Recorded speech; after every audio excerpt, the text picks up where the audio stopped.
Rob, how you doing, man? Good to see you. Good. Good to How are speak to you? you. Yeah, not bad, not bad. So we're doing something a little different. We got to make use of the time we have.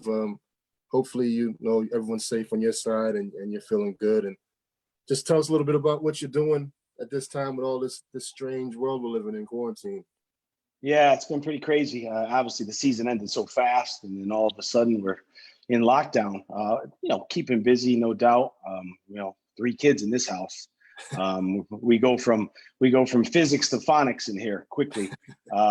So it's it's certainly been busy with that. But 100% missing basketball, missing it all. It's not like usually this time of year, one of us hopefully is trying to secure some silverware. You've been doing a phenomenal job the last few years. I mean, you've had a really successful run and taking that club from when we first started together, from the outhouse to the penthouse, really. If you're talking about just venues, but but no, it's good to see you and talk to you in this sense, just because it's something we don't do enough of, I think, as coaches. Well, me personally, I like to talk to everybody and just have a catch up, really. Yeah, no, great. We talk, I talk a lot, and we just have to clean it up a little bit tonight. The language. It's funny, you watch the Jordan documentary and he's ready to say that word, every 3 seconds. Catches the camera. It's a basketball thing. Thing. But we'll keep it clean tonight. Yeah. So let's look back a little bit. I mean, we did have a season, and a little bit about how you felt your year went before it was cut short. From how you planned it, we always have a vision of our team and our season to start. And how do you feel it went from your plan to execution? Yeah, it got off to a rough start for us, when we found out that Mo was injured. We signed Mo Walker, and I think that, when I got that call in the middle, I got a message in the middle of the night, and it didn't sound great, but then we tried, we were hopeful that he was going to come back, but, that set us off, it was the wrong start for us, because obviously, playing against him, what a factor he could be in our league. And, so for us, like the preseason, and, we had to learn to play without him. It was certainly a challenge, but I thought that, we got going pretty good, really. I mean, we were 7-3 in the cup competition, 10 cup games to start the season. We got to that semifinal, and, I think when you look at the semifinal where we didn't get through at Worcester, it was those few minutes of certain games throughout the season that, maybe we're talking about a different season, right? I think, when you look at Worcester, we're up 17 or something in the second half at their place, and they bring it all the way back in the first leg, and we end up losing to them at home. But, it's similar with the league campaign. We're 8-4 in the league. We've had a couple losses where, you look back and you got to grab that one. I loved working with our team, and I thought that, like a lot of our teams, we were heading in the right direction. And I thought that as we ended the season, we were going to put ourselves in a good position to win the league and get as far as we can in the playoffs to try to get back to the 0-2 again. So with that being said, with the Mo injury, I thought we were headed in the right direction at the end of the season. But like a lot of teams, when you look at the league, everybody had that opportunity, especially that top 8 once we got to the playoffs. Yeah. I got a question. What one of the guys that really stood out for me from your team was Josh Wood-Hibbert. I thought he always had solid games against us, but I feel like he leveled up a little bit this year. Was this something that you kind of expected going into the season, or was it something that kind of even caught you by surprise? His play, you mean? His progression? His play, yeah. No, I was expecting a lot from him. I mean, he's been with us now for a while. He made the transition from tennis, big-time tennis player. But no, we saw what he was able to bring every day in practice. And last season, he really stepped up. And, unfortunately for Josh, and like a lot of our guys this year, we had a lot of injuries. And his injury, was, at a tough time for him. He was really rolling at the beginning and start the season. And then we had to manage that injury all year. I don't think he was 100% healthy for the rest of the season. So, disappointing in that way, because I felt like, he's a tough player, hard-nosed, improving every day. But the injury really slowed his progress at times. But I still thought he had a really solid year. Yeah, he did. I really liked how he came. I mean, maybe just because you've been really deep, you've really seen it shine through. And like you said, in practice, you definitely get to see more of your players than sometimes other coaches do on the court. So I thought he came out this year.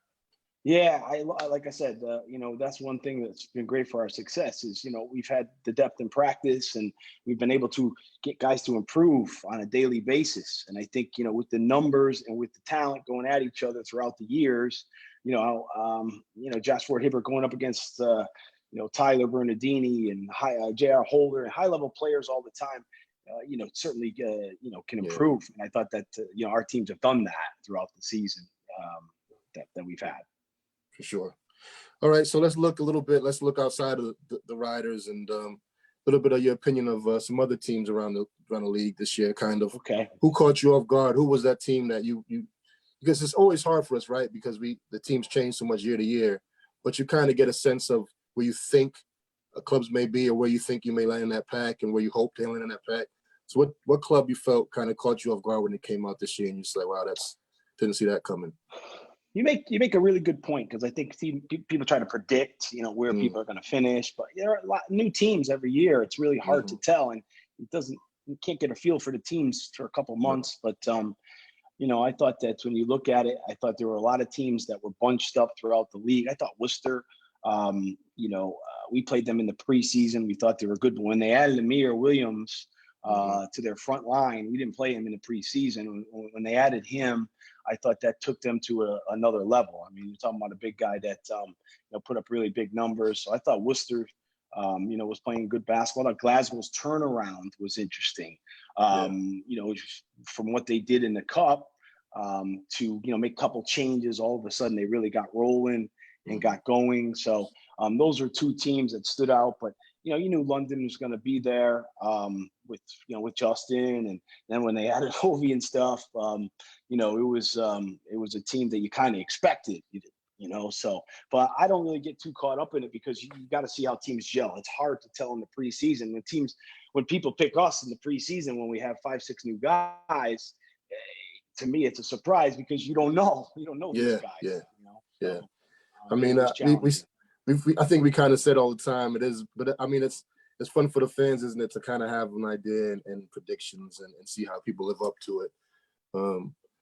But you guys, I really thought you guys were really starting to really come on strong as that season went on too. So you and Newcastle, I think, were the two teams I was like, this is going to be. I feel like you started getting steam later in the year than you were. I think we were healthier as the season went on.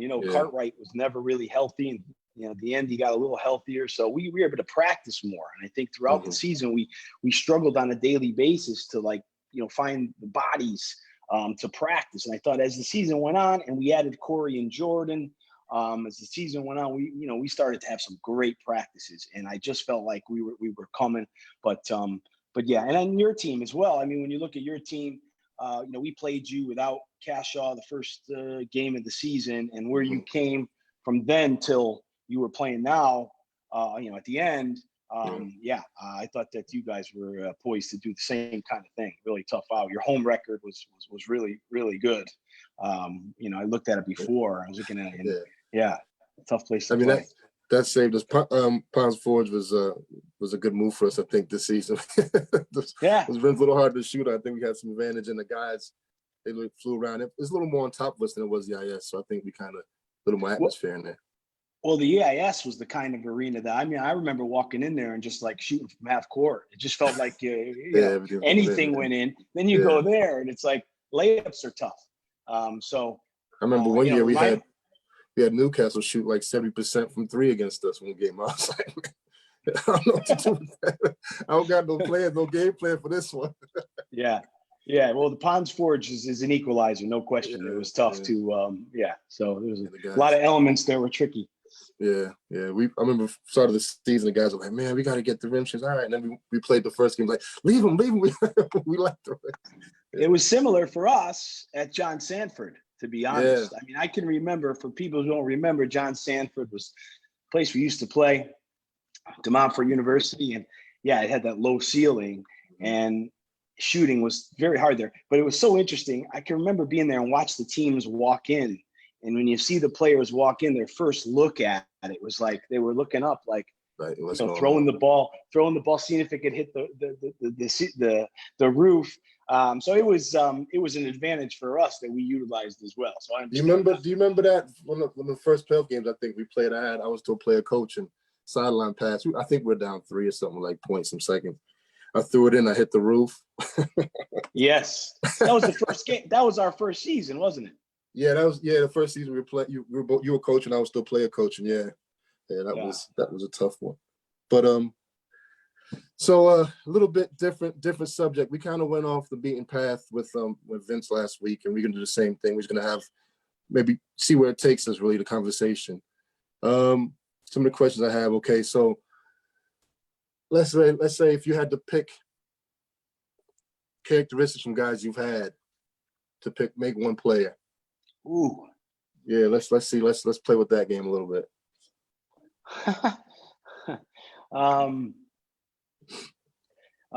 Drew Sullivan, we'll start with him. Okay. Mm-hmm. His pride. Yeah. I loved his pride. It didn't matter if we were playing in the NIA, the Wembley, O2, or we were playing up in Leeds when they weren't getting those, how many people were, we counted, 15 to 20 at one point when we were up there, right? No offense. But it didn't change. It never changed. His pride of wanting to be the best on the floor, not wanting the opponent to feel like he got the better of him. It was amazing. It was such a great feeling to watch him warm up before the game. Mark Jerem and I always used to say, it's pretty cool having 8 tonight, isn't it? And you knew that number 8 was going to bring it no matter where you were. Timmy Williams is his coolness from last year. I thought that, he was one of the coolest. It was a nice pickup for you. Yeah, it was a nice pickup. Yeah, he was awesome. He was one of the coolest basketball players. When I mean cool, nothing rattled him. He was intelligent, big moment player, just felt comfortable with that. Tyler's competitiveness. Yeah, Tyler. Tyler's. You heard us a lot of times. Talent, competitiveness, ability to almost have 2 hands around somebody's throat at practice, but then somehow turn it around to where he was the leader too. It was amazing because we had these scrimmages every day where I had to okay, easy. But it was that competitiveness and that fire and I'm forgetting so many. We had so many. Zaire Taylor's ability to, he played for us. He wasn't worried about numbers. His ability to dominate the game without even worrying about how many points or how many assists he had. I thought that was, one of the more remarkable seasons that he had, not even looking at the numbers, but just impacting the game in so many ways. But I feel bad because I'm going to leave some people out because there's so many of them. And Eric Robertson's annoyance, his ability to annoy the other team's players and keep a smile on his face, never fight back, never get pushed around. Just like, I'm going to be underneath your chin all night. I'm going to smile. I'm going to clap. And he was a remarkable guy to have on the team. We loved coaching him. What about some of the players that you've coached against throughout the years? Then let's look at that. So a little less pressure on you to leave a name out, maybe. Yeah. But who do you think? Looking around, you've been around. You know what you're looking at. I just say some qualities that I find incredible. Fletcher's ability to make shots in the paint. I've never seen anyone. I've never seen anyone. And as someone that size who felt like at times I could make something around there. Yeah, right. I've never seen anybody take off from past the dotted, jump in the air, and be able to, hang the right way and then put the touch on the ball to go in the basket. Incredible. I've been watching basketball for a long time. And you're talking about players that have played in the league in the past too? Yeah, in the past. President past, yeah. Charles Smith ability to make the big shot and the ball to somehow find him for the big shot.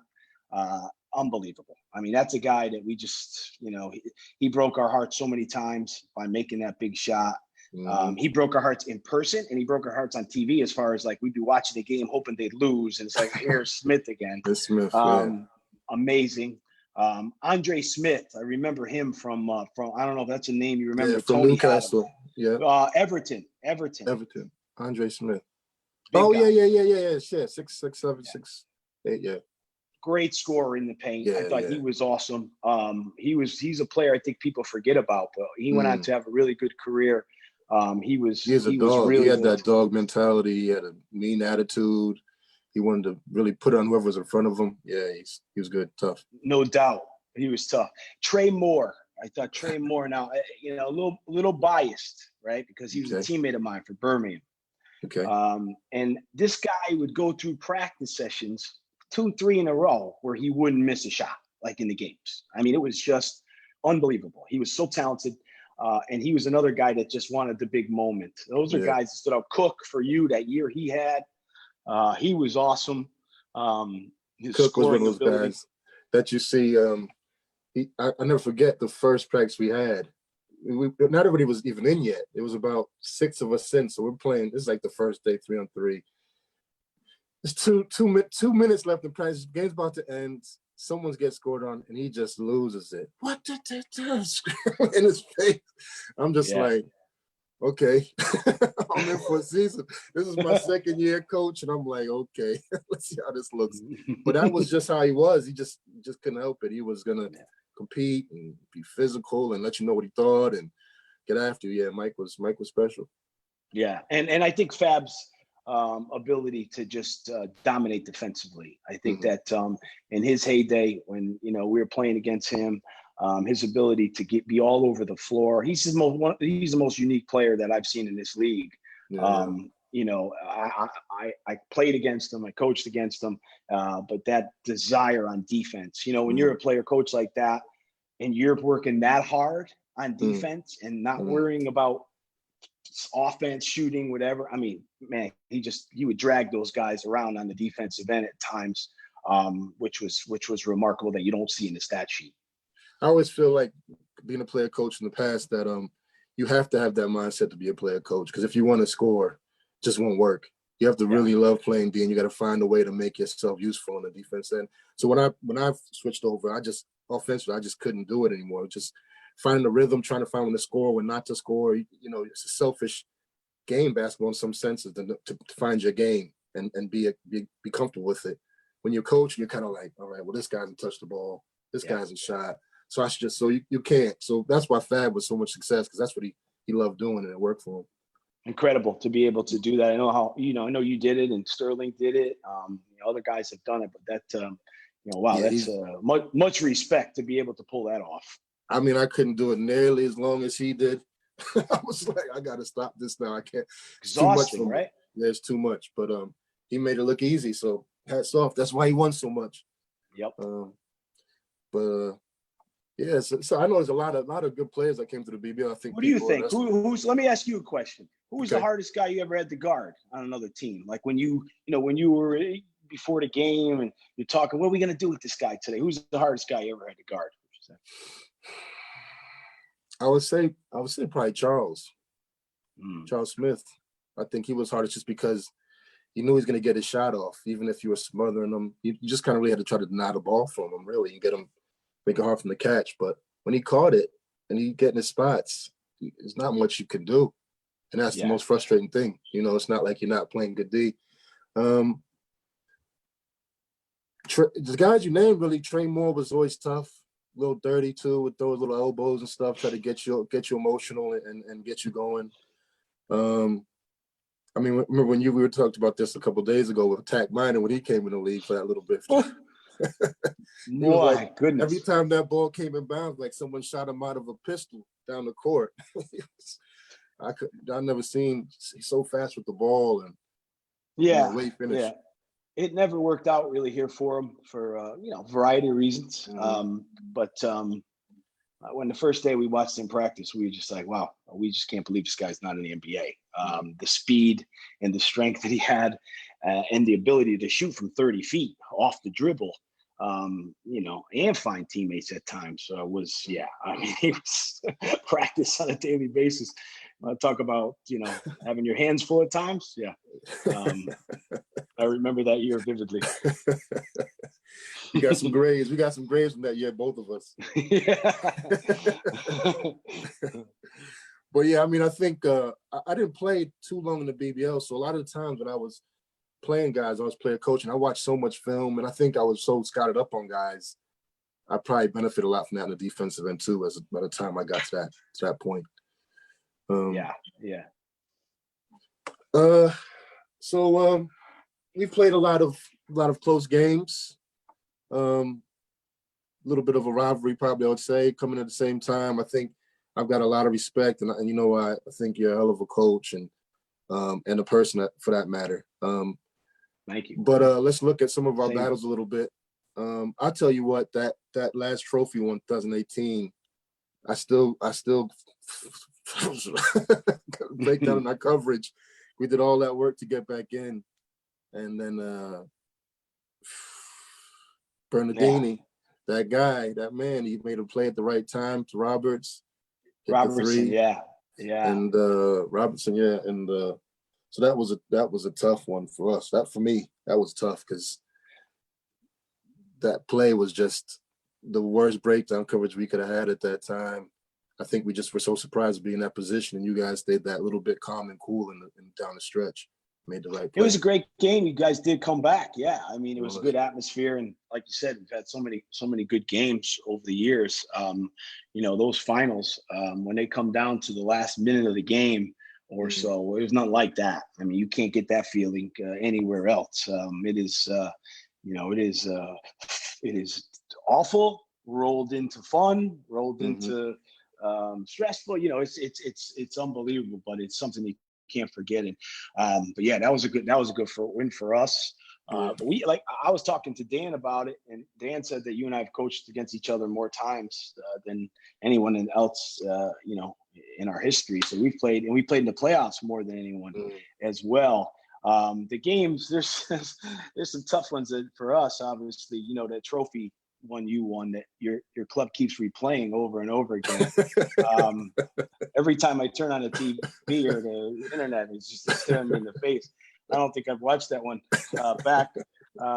That's a tough one for me. Yeah, the strange thing about these finals, right? We'll go to those because those are the big ones. I remember that final. We had played Worcester in the two legs before. And it was a bloodbath. Like they had those Lithuanian guys. I don't know if you remember that. They were physical as heck. And I remember that whole week just thinking to myself, I don't know, like I feel like we just don't have the juice in us. And some finals you have practice and you feel great. Some you're like, wow, it depends where it is in the season. I remember that. And then when we got there, it turned out to be a great game. It went right down to the end, and I thought Holmes was awesome in that game. He was your leader. I mean, I don't know, you had 25 points or something like that, but your role players really stepped up, and that was the one that hurt. Same place as the one we had before. The one we had after that we were just talking about before. But that one, that one hurts because we won all three other ones that year. And that was one where, we were hoping we can get through it, and that one really hurt. And that drive back is a long way when you lose. How hard is that? I haven't been in that position really where I've been runner up and run, but I haven't won 2 or 3.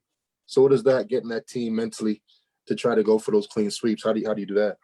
Never talk about it, man. I never talk about that stuff. I never talk about before the season. I never say. I never talk about trophies really, man. I don't talk about winning every night, winning every game, like every day, all that kind of cliche stuff. But I don't get into it too much. It's the mental grind through the season and the physical grind that, you have to get through. You can't have a bad day, or you can't have a few bad days in the league, so you have to always come up with the big play at the end of the game. So it's challenging.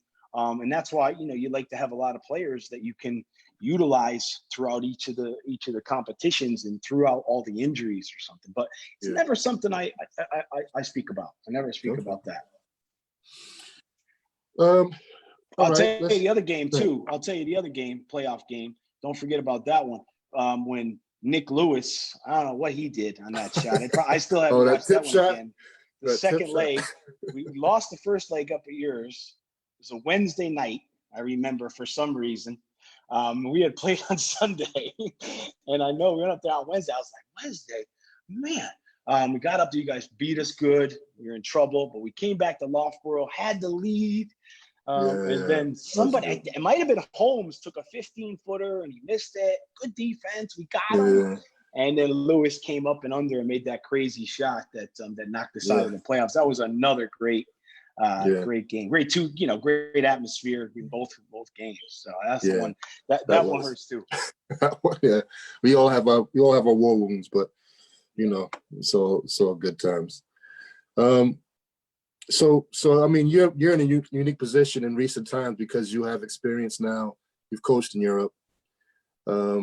You've kind of you've done a hell of a job in the BBL. So just give me a little bit of kind of your vision or your views on how the differences and the merge of play. Like what do you see the differences? What do you see the BBL aspiring to? How far are we away from that kind of level of things in the league? Because we're an aspirational league at the moment. Yeah, I thought financially, when you talk to the teams that we played against in those competitions, and I became pretty good friends with the coaches. That was one of the nice things. We're still friends today, and able to talk a lot. But when you talk to them about the finances, you see the gulf. You see where the difference is, and I think you find at those levels, especially in the Europe Cup and Champions League, you just find veteran players that have been there and done that. And I think in our competition, there were 2 or 3 games in particular where we came down to the last 3-4 minutes of the game and we got beat by, players that had made plays in the past before. I also think the big guys, in some of those teams that play in European competition, good, solid, strong, big guys. They all had them. They cost money to have those good ones, right? So I think that that was the gulf in the budgets was evident there, and you could see it at times on the floor. But believe me, we felt like we should have won a couple games. We were right there.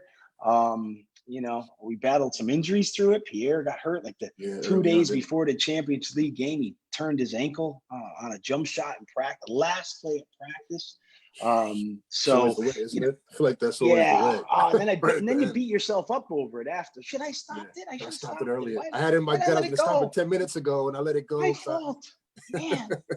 And they always want to keep going. These guys, let's keep going, let's keep going, and so that's true. But when you talk about those competitions, you definitely can see that. But throughout Europe, when people say play in Europe, what does that mean? The Europe has so many different levels, right? I mean, I think that our league is certainly a league that can compete with a lot of the European countries. We have in the preseason on numerous occasions. I've seen other BBL teams do that. I think that the physical play from the big guys and having that veteran talent, to make the plays when you need to, I thought was different in those competitions. Did you feel like you had to coach a little bit differently? Did you coach exactly the same as you would in the BBL? Did you strategize a little bit differently, or? No, I don't think so. I think we watched a ton of video. So I don't think we did much different. I mean, you coach differently when it's different talent against you. So no, I think we found out right from the beginning that it was going to be tough, and we had to just keep grinding. The travel was hard. I did it for Birmingham. I played for Birmingham in 2001, 2002, and we actually qualified for the second round. So I had done it before, and in the BBL, you're playing Wednesday night in Italy, Friday in Newcastle, Saturday in Leicester. We would tell the coaches that we got 2 this weekend. 2? Yeah. And then you play next Wednesday, so it's just going around and around and around. So that's the part of it that can be really challenging. It was great though. It was fun. Our guys enjoyed it. It helped us as a group as the season went on. We came together, all that travel. But you better be ready for some tough travel. It doesn't seem to be like you're going A to B. Now, maybe if you live in London and you're traveling right from London, the airport, maybe it's a little better, but but it was definitely tough for us with that travel. You got to make sure you have depth because it's going to be tough to get through all the games. So one thing that Vince and I spoke about last week was just the perception of Europe and development, and players here kind of looking for either Europe or America, and kind of just talking about all the different avenues a little bit. How do you see it working? I know you have quite a big program there with your academies and stuff like that. So from the development standpoint, what path do you see the most effective, or do you think it's a combination? What do you think? Going to the States is all the kids in England's dream, right? To go play college basketball in the state. You talk to them, that's what they want to do. And it's hard to argue with them as someone who traveled a lot through basketball and was able to see other countries and do other things. Like, it's pretty cool to go live somewhere else and to learn about yourself and everything. Sometimes, though, those choices, can be the wrong one. You can go to a place and, it's not Duke. You're watching Duke on TV. Well, it's not. You're not at Duke or Carolina. So it can be a little bit different and a little underwhelming for some of these guys talking to them when they get back. But our academy. I mean, we're sending kids to the States. That's where the ones are going. I'm getting calls all the time, from friends in the States asking me, coaches are trying to recruit these guys. And it's hard to tell. I know we've had two guys that, Connor went for a little bit and came back, but Connor and Jamel didn't go to the States. They came up through us and they, went to Loughborough University and went through that whole thing. And both of them had pretty good careers after that as well. And obviously, Jamel right on the outside of the GB team, Connor now in the GB team. So those are a couple examples of guys that didn't, go to the States, but have, consistent professional careers. Yeah. Yeah. It's I guess it's that gap of Europe and America is kind of narrowing a little bit. I think it definitely depends on the situation you're going to get you out of. If you're in a situation of BBL, to me, you're getting much more competition on a daily basis than you are going to, I don't know, 80% of the universities in the States, maybe not that high, depending. But it's one of those questions that seem to be coming up a lot, and people don't really know, and you get that question a lot from players or parents.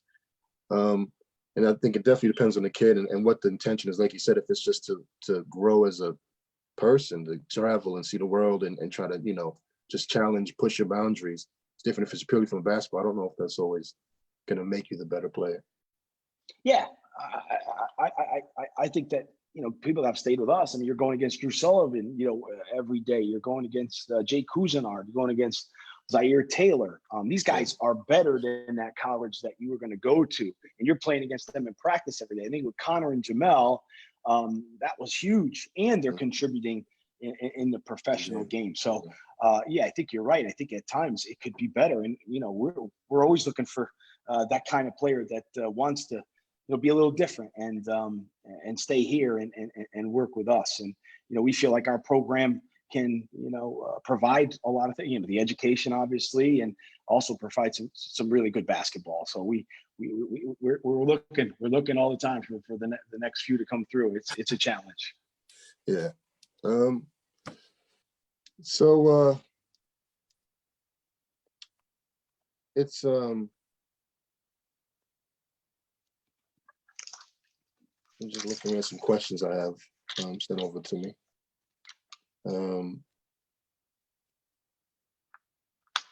So before we go, before we wrap it up here, just want to talk about now from our standpoints, our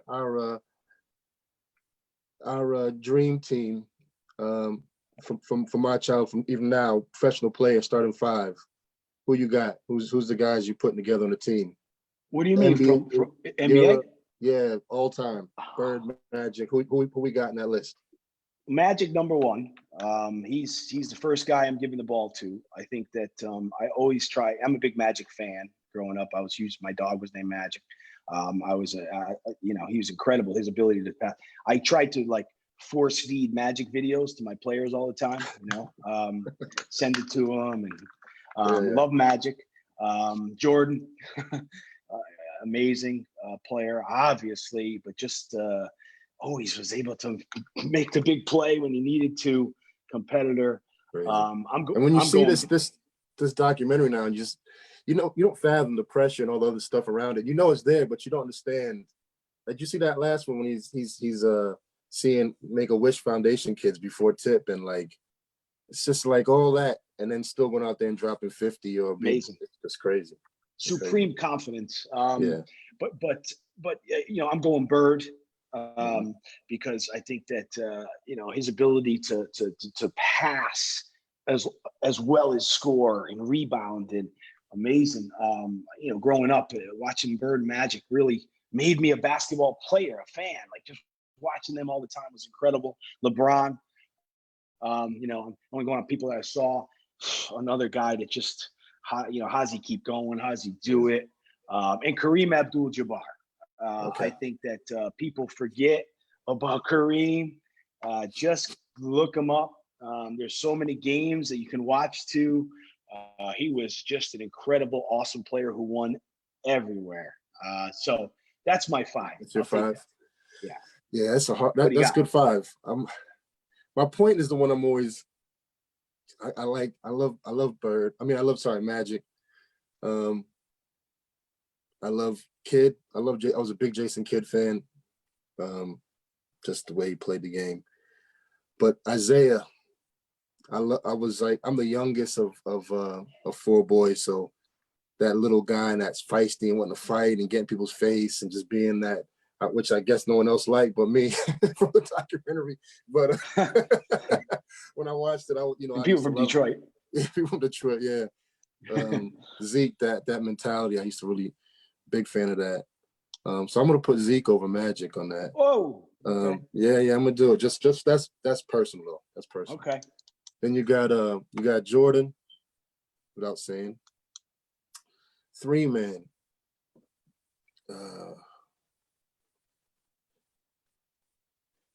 I'm gonna put LeBron there. I'm gonna put LeBron. Fair enough. Put LeBron. I was thinking, I was going back and forth. I'll probably put Bird at the 4. Bird is my 4. Okay. And he can do it. Yeah, I think you can handle that. And then I got Elijah 1. Okay. Elijah 1. Say Elijah 1. Shaq, but I like the skill, the footwork.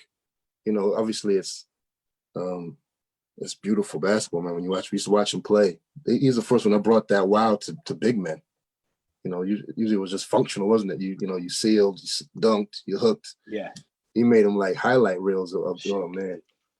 Yeah. So invite him to Sheffield. He's in Birmingham. Invite him up. Check him out. I should do. Yeah. See if he can teach you some post moves to get you back out there. Give me some knees. They borrow some knees, Elijah. Go to Akeem camp. No, man. It's great talking to you. Good seeing you. Hopefully we get all out of this soon and we can get back to normality and get in the gym and work with basketball players like we both love to do. Yeah, I think that's the element here that, man, I miss that. I miss walking into the Morningside Arena. I miss the people that work there. I miss, the camaraderie with the guys. It's like nothing else, and been fortunate to be doing this for a long time in my life. And, when it's not there, it really leaves a void. The games are great, the excitement of winning and all that, but it's the day in and day out camaraderie and ball busting and, all that stuff you just can't replace. And yeah, I'm optimistic. I think, we're all in this league pretty resilient. And I think that I know our club has been over the years and plenty of clubs have been. And I think that we're going to find a way. We'll find a way to get through it. And we'll be back on the court. And I know there's such an appetite for BBL basketball in our community and other communities around the country that make it work sooner rather than later. For sure. And I appreciate you taking the time. You know, All right, man. We'll speak soon, I'm sure. Keep it going. You're doing a good Arsenio. Remember Arsenio Hall? That's you. You're the Arsenio Hall of the BBL. I'm loving it. Right? Quarantine is bad, man. They're watching me in quarantine time. It's bad out there. Netflix is dried up. Netflix and whatever else dried up. They're watching. Nothing left to watch. It's good, man. Stay up, man, and I'll speak to you soon. All right, buddy. Take it easy. Take it easy.